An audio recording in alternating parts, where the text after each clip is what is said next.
어, 여러분들이 그 수련회 때 담임 목사님께서 하신 셋째 날 설교 정체성이라는 설교를 기억하신다면은 아마 그 정체성이라는 설교의 속편 정도로 여러분들이 오늘 설교를 자리매김하시면 좋을 것 같습니다. 정체성이라는 이 본문을 담임 목사님 다루실 때 예레미야 1장과 더불어서 로마서 6장 11절을 말씀하셨습니다. 그리고 오늘 우리가 읽은 본문은 6장 12절과 13절이죠. 자, 그래서 그 이어지는 맥락 속에 있다 하는 것을 여러분들이 기억하시고 말씀을 들으시면 되겠습니다. 담임 목사님과 같이 저도 짧게 설교를 하겠습니다.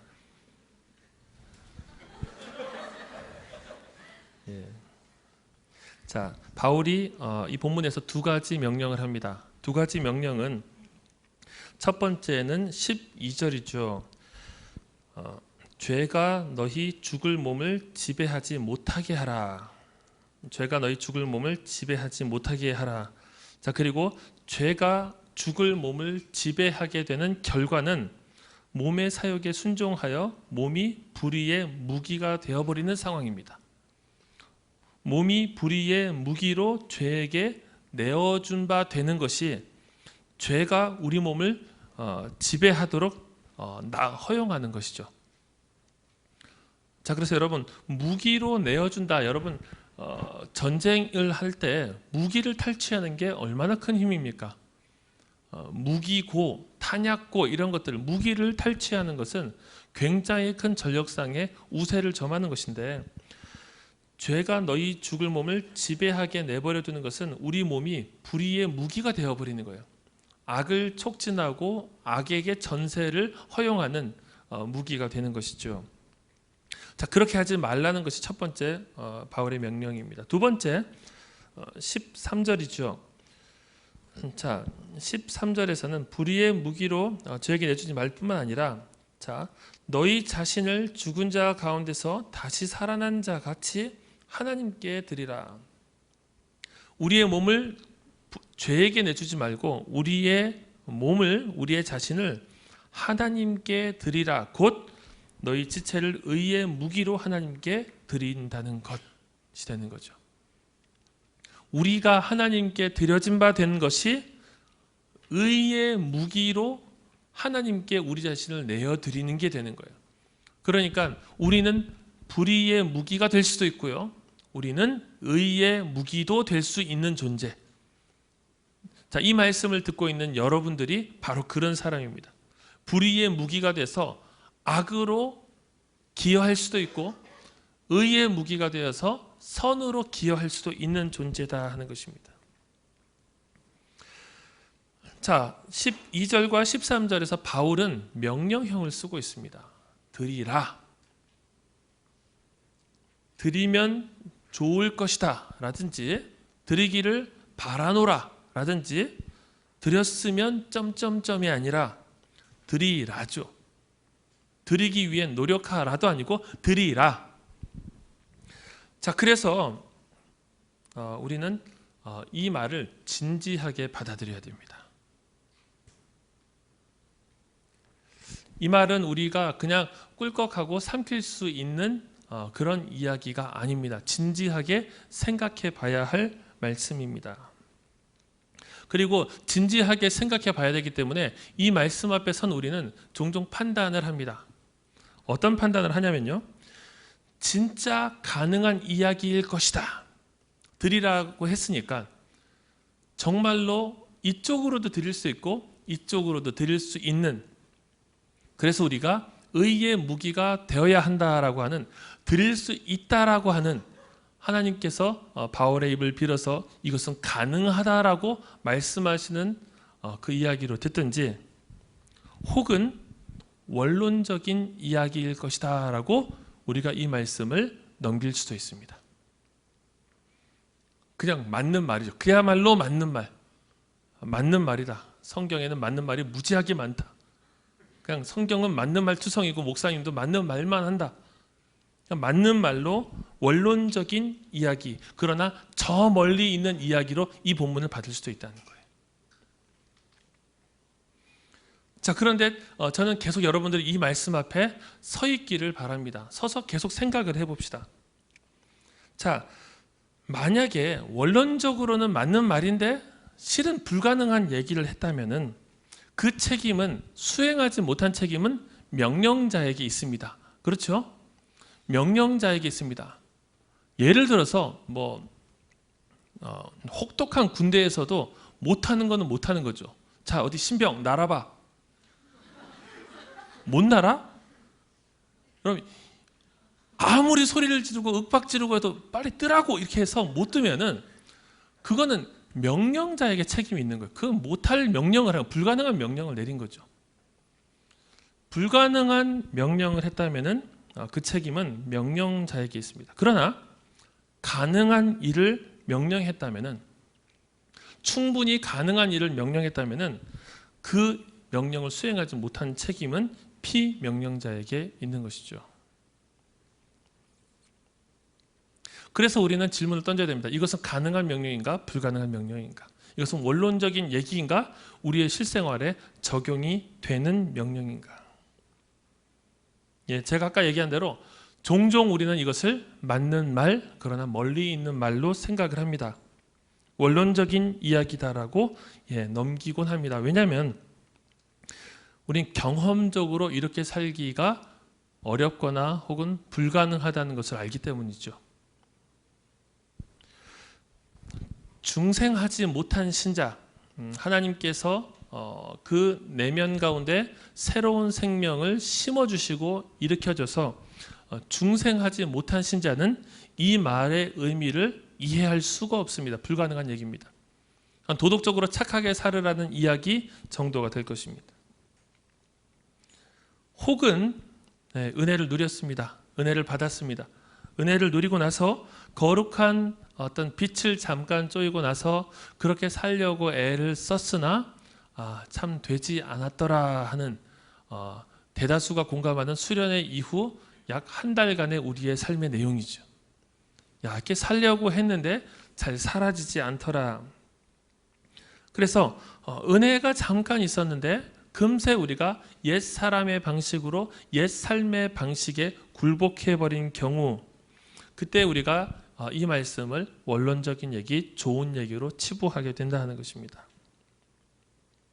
자, 그래서 우리가 인간이기 때문에, 그리고 죄인이기 때문에 우리가 이렇게 사는 것이 당연하고 어쩔 수 없는 일이다라고 합리화를 하는 것이죠. 그렇게 이 말씀이, 거룩을 지향하고 의의 변기로 우리의 삶을 드리라고 하는 말씀이 먼 얘기가 되어버렸습니다.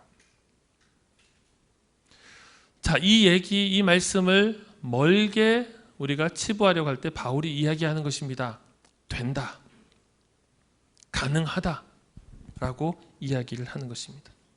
로마서 6장은 이것이 가능한 이론적인 근거입니다. 이론적인 근거. 자, 어떻게 이것이 가능한가? 이 본문 12절과 13절 뒤에 보시면은 가능한 근거가 있습니다. 14절, 죄가 너희를 주장하지 못하리니. 죄는 우리를 주장할 수 없다. 자, 그러면은 죄가 우리를 이전까지 주장하고 우리를 통제했는데, 컨트롤했는데 죄가 더 이상 우리를 컨트롤할 수가 없다. 그렇다면은 이전에는 컨트롤을 했다는 얘기예요. 통제를 했기 때문에 우리가 의의 무기로 우리의 존재를 하나님께 드릴 수가 없었어요. 자, 그렇다면은 이 통제력은 언제 어떻게 끊어졌는가? 우리가 조금 위로 올라가면은 2절입니다. 2절. 자, 2절은 지금 응답인데요. 2절 위에 1절에 질문이 있죠. 은혜를 더하게 하려고 죄에 거하겠느냐? 자, 쉽게 말하면 이겁니다. 여러분, 예배 자리에 나와서 회개할 때 하나님께서 주신 은혜가 엄청나요. 하나님께서 사죄의 은총을 누립니다. 그래서 가만히 앉아 있어도 찬양 시간과 예배 시간에 회개한 사람을 우리가 옆에서 쳐다보면 어떻습니까? 그 사람은 정말 엄청난 거 얻어가는 거예요. 무엇을 얻어갑니까? 하나님이 나 같은 죄인을 이렇게 사랑하시는구나. 이렇게 죄 가운데 뒹굴었던 나를 이렇게 사랑하시는구나. 회개의 은혜가 있는 사람은 회개의 그 사죄의 은총을 얻어가요. 그러면은 죄가 많은 곳에 은혜가 많다라는 이 논리를 기계적으로 대입해서 6장 1절에서 이렇게 얘기하는 거예요. 은혜를 더하게 하려고 죄에 거하겠느냐. 회개의 은총이 너무나도 크기 때문에 그래, 다음 주에도 많은 죄를 주님께 갖고 가면은 더 많은 은혜를 누릴 거야. 그래서 지금 이 질문이에요. 이게 되게 웃긴 질문인데 아무도 이 본문을 읽을 때 웃질 않아요. 죄를 더하게 하려고, 은혜를 더하게 하려고 죄에 거하겠느냐. 매주마다 은혜가 크기 때문에 의도적으로 죄를 열심히 짓다 오는 게 말이 되느냐. 그럴 때 2절에서 그렇게 얘기하는 거예요. 그럴 수 없느니라. 절대로 그럴 수 없다. 그래서는 안 된다가 아니라 그럴 수 없다. 왜냐? 죄에 대해서 죽은 우리는 그 가운데 더 살 수가 없다. 도덕적인 권면이 아니죠. 물은 기름이랑 섞여서는 안 된다가 아니라 물은 기름이랑 섞이지 않는다가 맞는 말이잖아요. 그죠? 섞이지 않았으면 좋겠다가 아니라 물은 기름이랑 섞이지 않아요. 죄에 대해서 죽은 우리는 그 가운데 더 살 수가 없다. 이것도 도덕적인 권면이 아니라 원리를 진술한 겁니다. 죄에 대해서 죽었기 때문에 우리는 그 안에 더 이상 살 수가 없는 거예요. 매주마다 회개의 은총이 크기 때문에 그 다음 주에도 열심히 죄를 묻혀가지고 와서 또다시 회개의 기름에 튀겨가지고 막 그 바삭함을 느끼는 그게 우리한테 불가능하다는 겁니다. 왜 그렇습니까? 우리는 죄에 대해서 죽은 자이기 때문에. 이 죄에 대해서 죽었다는 게 14절에 나타난 죄가 우리를 주장할 수 없는 이유입니다. 자, 성경이 뭐라고 얘기하냐면요, 우리는 죄에 대해서 죽은 자다. 왜 죽었다라고 말할 수 있는가? 우리는 실제로 죽지 않았는데 왜 죽었다라고 말할 수 있는가? 3절의 내용입니다. 그리스도 예수와 합하여 세례를 받은 우리는 그의 죽으심과 합하여 세례를 받은 줄을 알지 못하느냐. 그리스도 예수와 합하여 세례를 받았다. 여러분, 여기서 지금 세례라고 하는 것의 본질적인 의미는 그리스도를 향한 믿음을 공적으로 고백했다는 거예요. 그 당시에 세례, 물에 잠기든지 물이 뿌려지는 그 세례, 그래서 여기서 세례를 안 받은 사람은 이것을 알 수 없다, 그런 의미가 아니라 세례는 그리스도를 향한 믿음이 내 안에 있음을, 내가 새로운 사람이 되었음을, 죄가 씻겨졌음을 공적으로 고백하는 행동입니다. 그래서 그리스도 예수와 합하여 그 믿음을 가지고 세례를 받은 자들은 그리스도 예수 죽으심과 합하여 세례를 받은 것, 함께 죽은 것과 같다라는 겁니다. 여기는 지금 계속 같았으면 좋겠다 이것이 아니라 계속 진술이에요. 이루어진 사실에 대한 평이한 진술입니다. 지금 바울은 이 우리들의 어떤 삶의 방식을 계속 그 도덕적인 방향을 바꾸려고 하는 것이 아니라 원리를 설명하고 있습니다. 자, 그래서 그리스도와 합하여 믿음으로 세례를 받고 믿음으로 그분을 주로 고백한 사람은 그의 죽으심과 합하여서 세례를 받은 것, 그의 죽으심과 더불어서 함께 죽은 상태나 마찬가지. 죽었다라는 것에 여러분들이 집중을 하셔야 됩니다. 자, 그리스도와 함께 죽은 자가 되었다는 거예요. 조금 더 깔끔하게 정리하면은 그리스도의 십자가 죽음을 믿음으로 받아들이는 자는 그리스도와 함께 십자가에서 죽은 것이다, 이거예요. 자, 그렇다면은 이 죽음이라는 것이 무엇인가 하는 것입니다. 죽음이라고 하는 것은 더 이상 아무것도 책임질 것이 없는 상태, 책임질 존재가 사라져 버렸어요. 모든 것이 말소되어 버린 상태, 모든 것이 단절되어 버린 상태.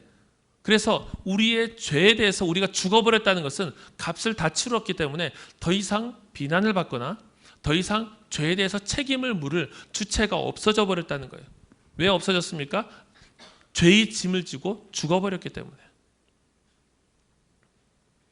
자, 그래서 성경은 얘기하는 겁니다. 종결되었다. 죄의 통치권, 죄의 지배권은 마치 이런 것입니다.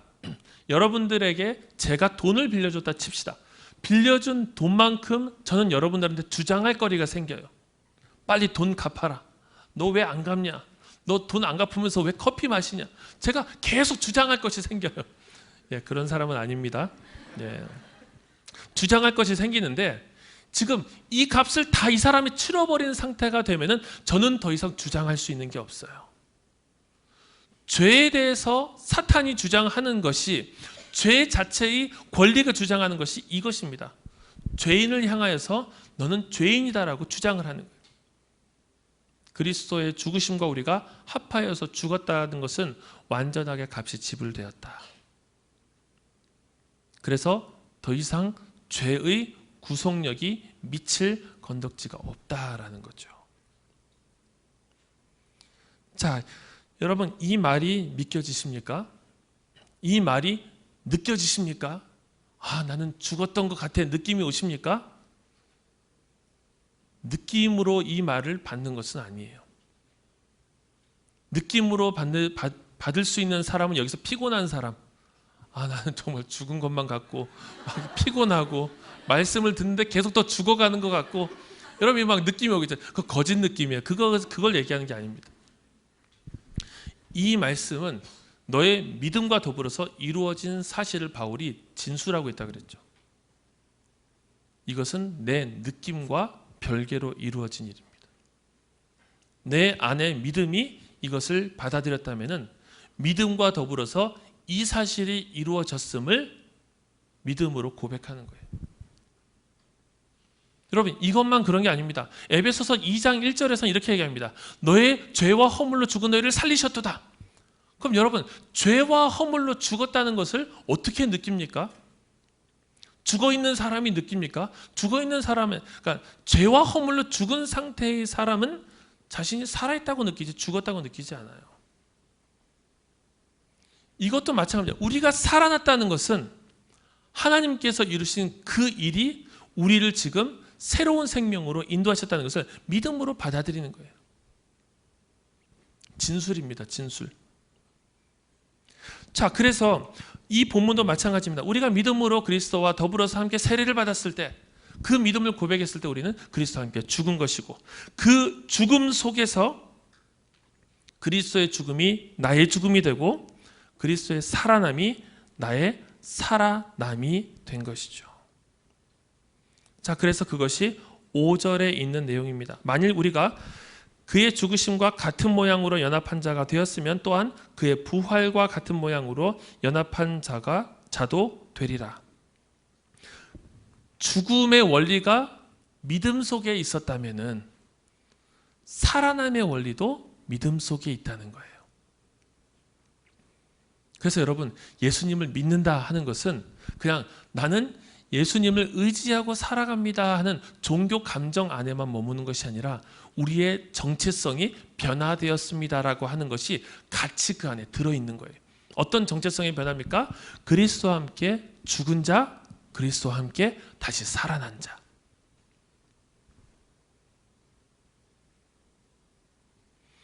자, 그 얘기를 지난번에 그 6장 11절 담임 목사님 얘기했죠. 이와 같이 너희도 너희 자신을 죄에 대해서는 죽은 자요 그리스도 예수 안에서 하나님께 대하여는 살아있는 자로 여길지어다. 이 여긴다는 것은 살아있는 자가 되었다는 거예요.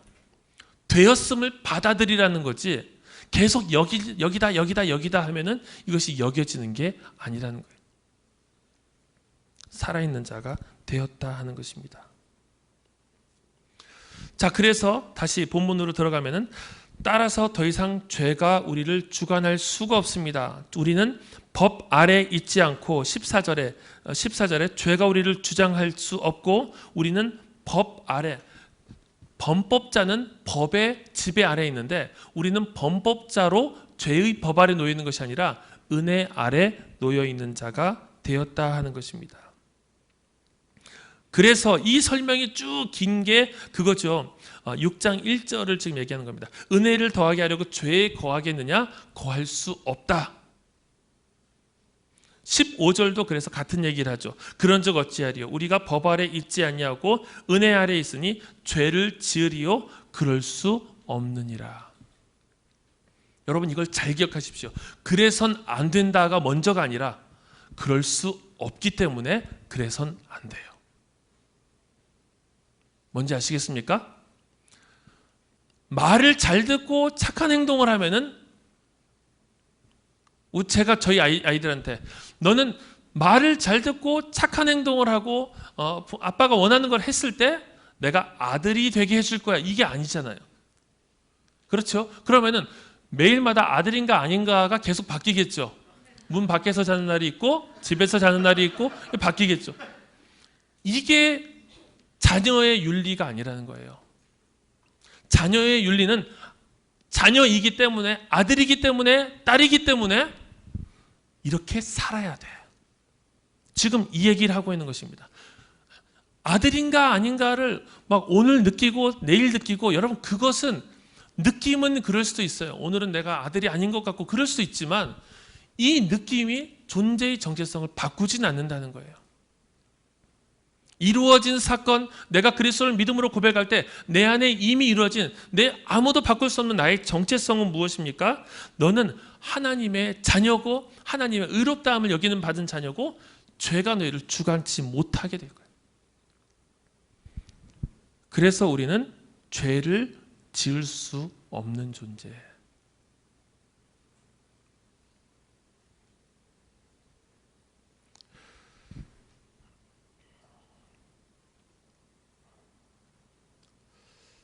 (2012년도 8월) 달에, 한 7년 전 얘기죠. 어떤 인터넷 커뮤니티 게시판에 흔한 군필자 허세라는 제목의 글이 올라왔습니다.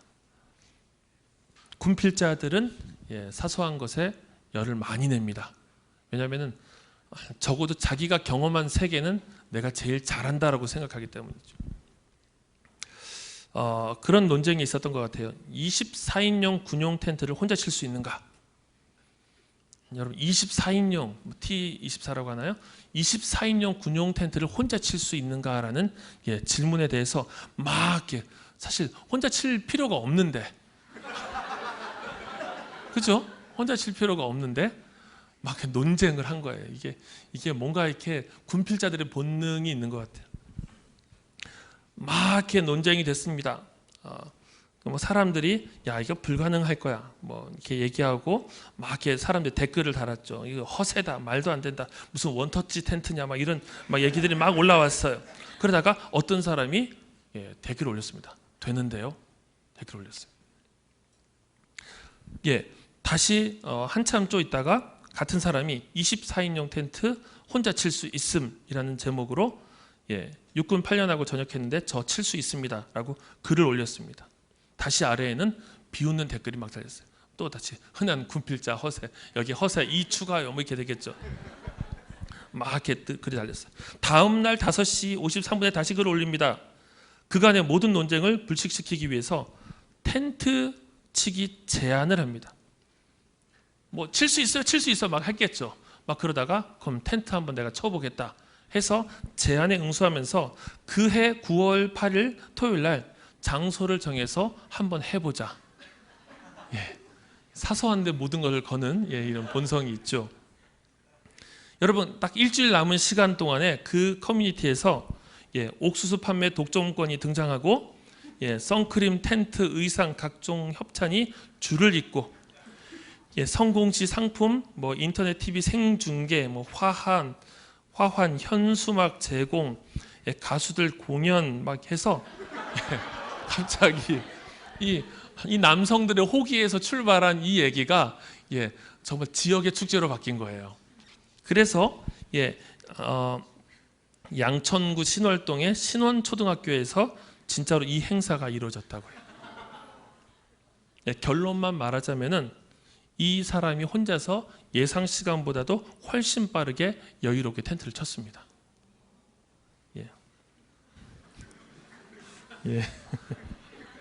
어쨌든 쓸데없이 고퀄리티 축제가 되어버렸죠. 우리도 뭐 그런 거 한번 해보면 좋을 것 같아요. 재밌는데. 자, 그래서 어쨌든 즐겁게 마무리되고 나서 남은 것은 이 사람의 짧은 한마디였죠. 되는데요. 신자로 살아가는 삶 속에서 우리가 느끼는 좌절이 자꾸 이 하나님께서 우리에게 주시는 말씀, 바울의 이 명령을 자꾸 이렇게 딴 나라 얘기, 딴 세상 얘기로 치환하려는 욕망을 갖게 돼요. 그래, 좋은 말인 거 알지. 누가 이거를 뭐 부정하겠어. 그래, 이거 나에게 필요한 말씀인 것도 알아. 여러분, 그래서 사실 예배에 나오는데 우리의 본성은 어떻습니까? 폐부를 찌르기를 원치 않아요. 머리와 귀가 청량해지기를 원하고 갑니다. 그래서 여러분, 좋은 말씀 듣고 나오면 어떻습니까? 오늘 말씀 진짜 좋지 않았냐? 야, 은혜가 되지 않았냐? 그럼 폐부를 찔린 사람은 고개를 숙이고 그냥 나가죠. 내 삶이 이대로 이 방식으로 되겠는가라는 질문을 던지고 나가지. 야, 좋았어. 정말 모든 게 좋았어요. 오늘 이 시간 찬양도 좋았고 뭐도 좋았고. 여러분, 평가와 관객으로 이 예배당을 걸어 나가는 게 아니란 말이에요. 하나님의 말씀이 우리 안에 심기우고 우리의 뼈를 때리게 되면, 우리의 중심을 찌르게 되면은 두 가지 반응만 있죠. 이 말씀에 너가 응답할 것이냐, 응답하지 않을 것이냐. 좋았어. 야, 해석이 탁월했어. 뭐가 좋았어 하는데 사실은 그 본문이 우리의 삶을 비껴가게 허용하면서 그 말씀을 평가하는 거예요. 그래서 그 말씀을 어떻게 소화시킬 건데?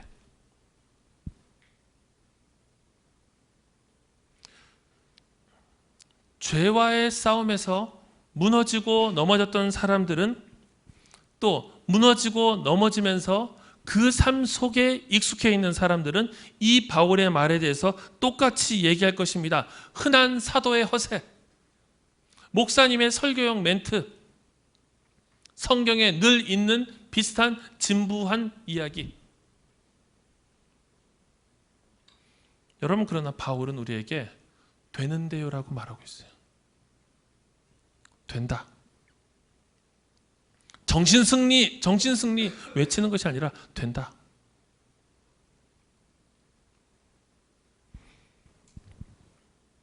성경은 히브리서 11장 같은 경우 그렇게 살아왔던 믿음의 선배들 우리에게 보여주죠. 된다. 아브라함 된다. 평생 그렇게 살아가는 거 된다. 초대교회의 수많은 교부들 된다. 로마 치하 속에서 예수 그리스도를 고백한다는 것은 황제를 숭배하지 않는다는 것을 의미하기 때문에 이단자로 몰리고 이방인으로 몰리고 이방 종교인으로 몰려서 우상 숭배자라는 칭호를 받으면서 그들의 사회적인 모든 이권들이 박탈당하고 소외되는 와중에도 믿음을 지키고 거룩한 성도로 살아가는 것, 이 죄와의 싸움을 계속 감당하는 것 된다. 로마 교회 치하에서 그들의 부정과 부패 속에서 참된 하나님의 말씀이 무엇을 이야기하는가? 성도됨이 무엇이며 교회됨이 무엇인가에 대해서 그 당시에 유일한 교회가 카톨릭 교회였을 때 교회가 아닌 곳에서 교회를 주장하면서 믿음을 지키기 위해서 살아갔던 종교계의 선배들도 이야기하는 거예요. 나 교회 바깥에 있었지만 된다.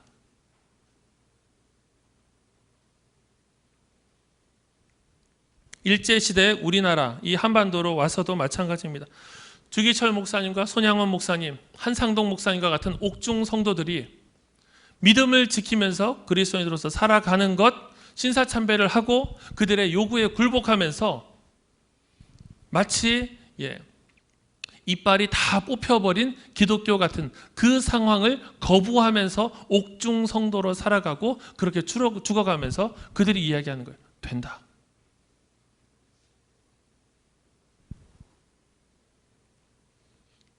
너무 먼 얘기죠. 제가 몇 번 얘기했지만 몇 달 전에 우리 그 마을장 간사들과 함께 교회 오빠라는 영화를 봤습니다. 교회 오빠를 보면서 제가 그 영화의 해설을 한번 읽어봤어요. 검색을 해서. 그걸 촬영한 사람이 비그리스도인이더라고요. 교회 안 다니는 분이에요. 교회 안 다니는 분인데 제가 그 영화를 보면서 저도 막 이렇게 안 울었어요. 네. 너무 습해서 좀 땀을 많이 흘렸는데 눈에서 땀이 나더라고요. 그런데 그 영화를 제가 보면서도 조마조마하는 게 있었어요. 뭐가 조마조마했냐면은 이분이 하나님을 향한 신앙이 이렇게 이 질병을 버티고 견뎌내고 고통을 감내하는 것이 참된 신앙에서 비껴난 방식으로 뭔가를 보상을 바라고 뭔가를 생각하면서 받아들이고 있으면 어쩌나. 저는 목사기 때문에 그런 고민을 했어요. 야, 그러면은 기독교는 이런 종교라고 사람들이 알게 될 텐데, 그런 어떤 정도에서 벗어난 것을 추구하면서 이 사람이 고통을 견뎌내고 그걸 감내하면서 해석하고 그랬을 때, 아, 기독교가 이렇게 비춰지면 안 될 텐데 두려움이 있어요. 조마조마했어요. 그런데 참 제가 참 감사했던 것은 그 성도가 그냥 평범한 그야말로 교회 오빠인데 너무 성숙한 믿음을 갖고 있는 거예요. 그 제가 참 존경스러울 정도로. 그래서 그 해석, 촬영을 했던 사람의 그 글을 보니까 이 사람이 이 고통을 막 견디면서 화면을 찍고 있기 때문에 버티는 것도 아니고, 나중에 무엇 때문에 버티는 것도 아니고, 오늘 내가 가장 성도답게 완전하고 온전하게 하루를 살아가는 것이 중요하기 때문에. 여러분, 어떻게 이거는 어떻게 신학 박사를 해야지 이거 얻을 수 있습니까? 어떻게 그냥 교회 생활을 하다가 이 진리를 발견할 수가 있죠? 놀라운 거예요. 그리고 그분이어서 너무 감사한 거예요. 이 고통 속에서 하루하루를, 나에게 주어진 이 하루를 참된 신자로 온전하게 살아가기 위해서 마취제도 안 맞고 그 고통을 감내하면서 하나님과의 이 교제를 생각하면서 버텨나가는 거예요. 저는 모두가 그래야 된다고 생각하지 않는데, 그분의 욕구와 그분이 그렇게 버텨내고자 하는 게 생에 대한 집착이 있지만, 그것이 없더라도 그 안에서 오늘 하루에 완전한 삶에 만족할 수 있는, 저는 그게 너무 존경스럽더라고요. 그런 분들이 말하는 거예요. 되는데요. 그게 얼마나 감사한지 몰라요. 제가 여름방학 때 수련회 하면서 여러분들의 위드 강의를 했었죠. 각자의 삶 속에서 뿌리 내리고 그리스도인으로서 살아가는 삶을 여러분들에게 제가 나눴습니다. 제가 우리 그 대학부에도 여러 곳으로 유학 갔다가 이 방학 때 들어온 친구들이 있잖아요. 그래서 한 친구랑 이야기를 나눴는데, 한 친구가 이제 현지에서 유학생으로 살아가면서 이렇게 공동체를 찾고 또 거기서 사람들과 복음을 나누고 한 이야기를 제가 잠깐 들었어요. 근데 이야기를 듣는데 유학을 간 게 아니라 선교를 간 거예요. 거기서 사람들한테 막 전도를 하고 막 복음을 전하고, 거기서 하나님을 막 전하고 있는 거예요.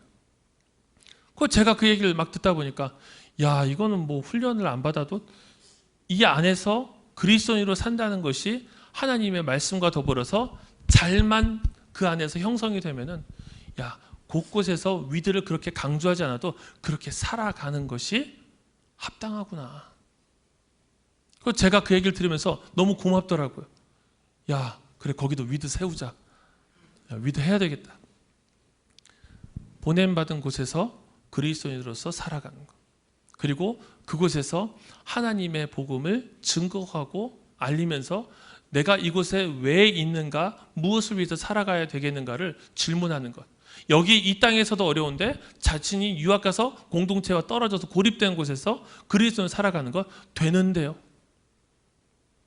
되는데요 라고 얘기한 거예요.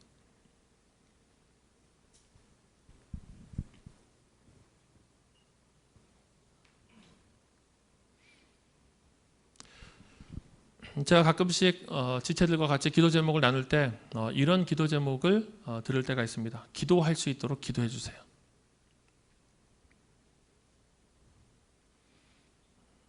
그러면 여러분, 기도할 수 있도록 기도해 달라는 부탁을 받으면 어떻게 해야 됩니까? 기도할 수 있도록 기도하도록 기도해 주세요라고 응수하시면 됩니다.